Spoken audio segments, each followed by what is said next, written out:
What's up guys, Caleb here, Cable's Property Maintenance, and happy spring to you.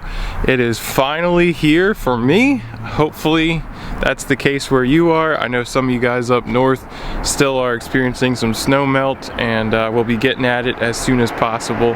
So hopefully you guys can get at it soon. But in the meantime, spring has sprung here, and I'm so happy today. We are applying our Crabgrass pre-emergent. And guys, this is a brand new customer for me. This year, as most of you guys know, we did have a lot of snow, and so I picked up this client as a snow customer, and then we sold them on everything else, and I'm very happy. This is going to be a very nice, fun yard, and this is going to turn out really good. So I'm going to be done talking here, and I've already done the backyard, so all I have to do is the front yard. So let's get to spreading.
Okay, now that the fertilizing is completed and every square inch has been covered, it's really simple.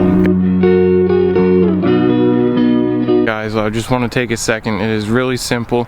Throw back to the wheel marks of the previous pass is all you have to do, and just make a perimeter pass just like you would when you were mowing. Same basic idea. It is a little bit trickier because you can't actually see where you've been and where you still need to be, but just especially if you have a bigger spreader like mine, it's really easy to see the wheel marks. I should say easier, and so then you can actually just throw back to the wheel marks of the previous pass really easy.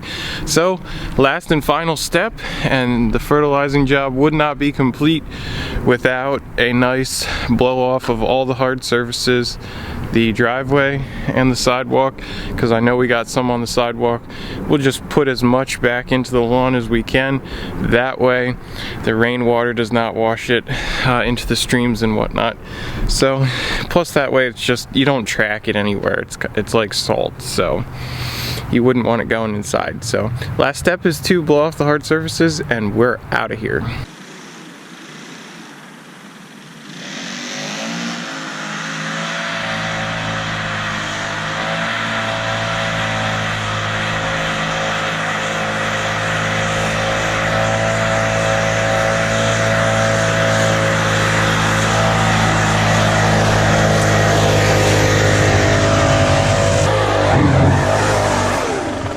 Alright guys, that's all there is to it. I figured I'd end the video with a couple FAQs. You guys might have some questions about this application, so I thought I would take a minute and give some answers to some frequently asked questions regarding this application. Does it need rain to activate this product? Absolutely, the answer is yes. This is a granular product, so yes, it does need rain to wash into the soil before it can activate, and I usually try to time it perfectly. For example, tomorrow it's supposed to rain a good bit, if not all day, and even overnight, so that should definitely wash the product in beautifully. Another question you may have: why am I fertilizing so early? The grass is just barely starting to come out of dormancy. Well, the answer to that is pretty simple.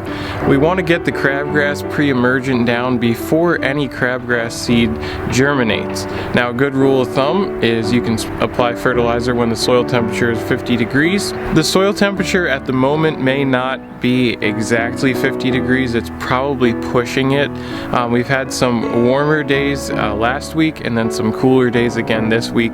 So it just worked out in my schedule that I can put it down at this time, and next week we're going to be in the 60s, so that'll definitely warm the soil up, and it should be perfectly fine. So you definitely do not want to apply on frozen ground, whatever the case is. It cannot be frozen, and the ground is definitely not frozen. If you have a meat thermometer that you'd like to get dirty, you can stick that right in the soil and let that sit for a few minutes, and that will tell you exactly what the temperature of the soil is. I have one of those, and there's also a couple different websites where you enter in your zip code and they will tell you what your soil temperature is as well. So those are some options there for you. If you don't want to get your hands dirty, that's fine, you don't have to. But if you don't want to get your hands dirty putting a probe in the ground, you're definitely not going to be applying fertilizer. But anyway, part 2 of why I'm applying so early.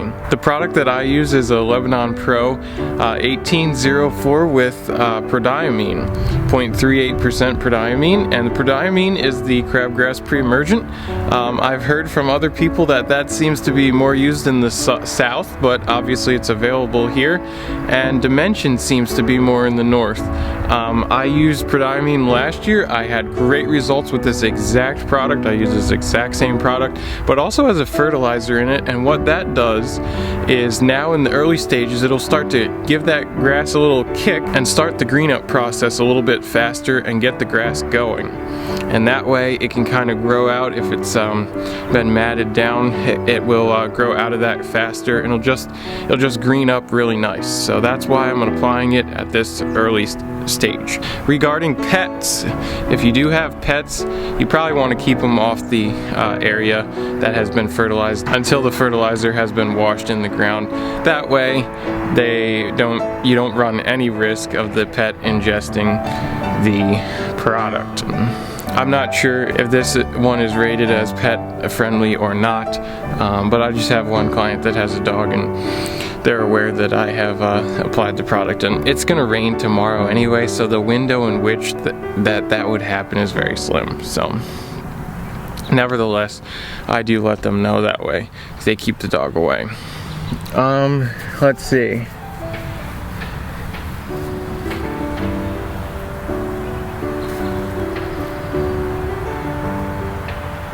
Oh, last thing. Last question. Can I rake the yard after I apply this product? The answer is, unfortunately, no.